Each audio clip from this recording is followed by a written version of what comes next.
حواست سر جاشه؟ به من تیکه پروندی و اومدی؟ حواسم سر جاش اومده سنم. حواسم کاملا سر جاش اومده. شما میخواد به حمزه بگین؟ یا اون خرم میخواد به حمزه بگه؟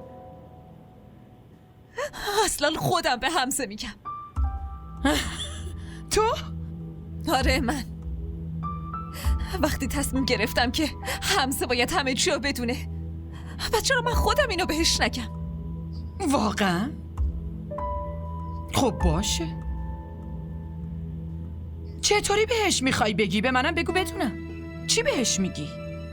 همه چی رو میگم، دونه بدونه. و وقتی اون بفهمه میره خورم و میکشه. حالا شما میبینین من بهش میگم که اون چطور اذیتم کرد، چطور فریبم داد و با چه هدفی به این خونه اومده. او اینقدر عاقل شدی؟ یعنی تو حمزه رو تحریک میکنی، اونا عصبانی میکنی، خودتو مظلوم ثابت میکنی و اونم به خاطر آبرو و غیرتش با خرم در بیفته. من نمیذارم این نقشتو عملی کنی. کی بهتون گفته که من به حمزه دروغ میگم؟ من همه واقعیت رو بهش میگم. پس اگه شما ذره‌ای شک دارین، همینجا بشینین و فقط تماشا کنین. قبل از اینکه شما خرم به واقعیتاتون انقدر دروغ اضافه کنین که اون به تهمت تبدیل بشه، من به حمزه از الف تا یه همه چی رو میگم. من یه پسر خیلی با غیرت به دنیا آوردم، حال نفیس احمد. تو چی فکر کردی؟ این داستان کارای بدت رو با خنده میشینه و میشنوه؟ کارای بد نزنم،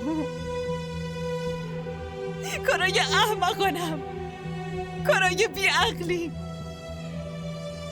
آره شما اونا حتما به دنیا آوردی، اما من زن اونم، همیشه کنارشم، اونو بیشتر از شما میشناسم.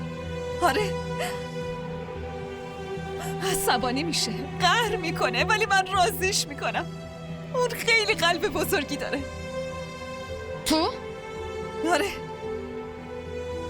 شما میدونی اعتراف به جرم و سبکتر میکنه و چون شرمندم دل اونم نرم میشه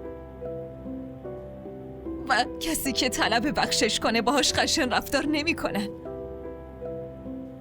من دیگه این اذیتی که شما خرم میکنین رو نمیتونم تحمل کنم. من فکرامو کردم، یا شکست یا پیروزی.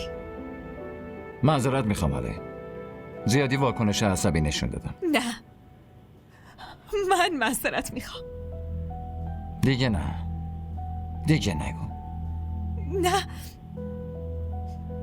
من برای یه چیز دیگه باید ازت عذرخواهی کنم.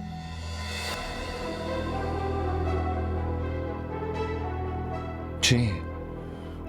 ما بعداً حرف میزنیم. نه من الان میخوام حرف بزنم. من حرف خیلی مهمی میخوام بزنم حمزه. چی کار به این میکنین راحتی ماما؟ نه. الان بهش آسیب میزنین آخه. به راحتی نزنم، به سختی دارم اینو میگم. حمزه من دارم حس میکنم انگار یه مجرمیم که پای چوبه دار وایستاده، یا باید بخشیده بشم یا حکم مرگم صادر بشه. این دیوونه شده. یه چرت و پرت میگه. حال نه حرفمو دختر گوش کن، من دیگه نمیتونم تحمل کنم. بگو موضوع چیست؟ همراه ما باشید و فراموش نکنید که سابسکرایب کنید تا بهترین سریال ها را با دوبله فارسی از تلویزیون دیدی تیوی تماشا کنید.